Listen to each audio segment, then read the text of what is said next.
2 minutes. What a well-produced show. We're right on time. That's right. I don't know. Welcome back to the final segment of the week.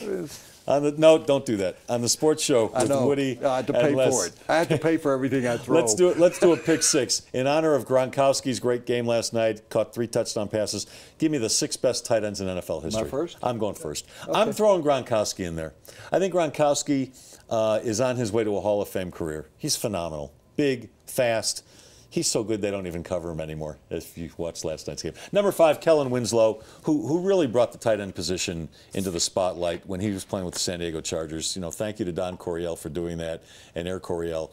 Incredible. 6'8"?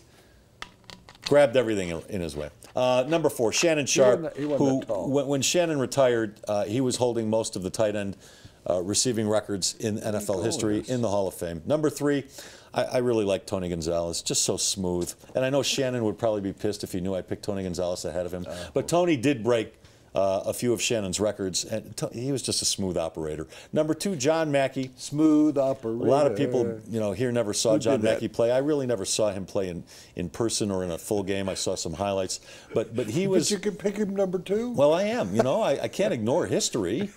Right? I mean, it's like saying I never saw Babe Ruth play, so I shouldn't name him one of the top 5 baseball players of all time. I saw the Babe Ruth story. It was a movie. There was no John Mackey with story. William Bendix. That was a good one.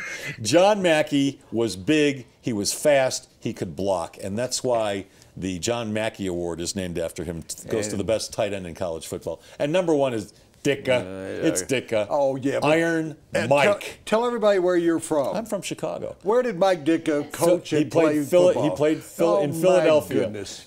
No, he was Mike Ditka. Chicago Bears coach, Chicago Bears tight end. Absolute toughest tight end ever. And William Bendix would have played him in a movie at 92. Yeah. Yours. Okay. Best 6 tight ends ever. All right. I kind of like a lot of yours in different days. Ozzle Newsome. I saw him play. Played for Cleveland. He was a great tight end. He's a great general manager for the Baltimore Ravens. And I assume that maybe that's why you were kind of doing that, was Ozzle Newsome is the John Elway of the Baltimore Ravens. Number 5, Mike Ditka. I didn't grow up in Chicago. I saw him play. I've been around him. Ditka.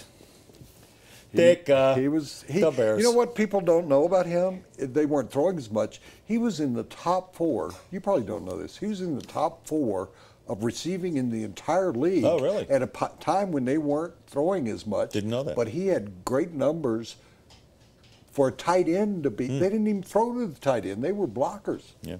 Gronk. Best in the game today. Juice Thomas, eat your heart out. Oh, that's right. You can't get on the field again. Number 3 would be, I'm going to spend my year going, nice job, Julius. Oh, yeah. How's it feel to play in Jacksonville? How's it feel to if he even plays? Not even play anymore. Yeah. Tony Gonzalez, so dependable. And I base most of this on when he was with Kansas City. He was a great, could still play. I wouldn't be surprised if he comes back and plays for somebody this year. Shannon Sharpe, Hall of Fame. Set all those tight end records. He took what my number 1 guy did and stretched it to the next limit. And number 1 for me is Kellen Winslow. Winslow took a position and remade it. Yep. And you like that kind of stuff, I know. Kellen Winslow was a wide receiver in a tight end's position and body. Yeah. And Shannon Sharpe then came along. That's what they said about Shannon, yeah. Kellen Winslow had the greatest tight end game I've ever seen in my life against the Miami Dolphins when he was carried off the field 3 times. Exhausted. Back. Well, you know what they said about Shannon? He was too big for defensive backs to cover, and he was too fast for linebackers to cover.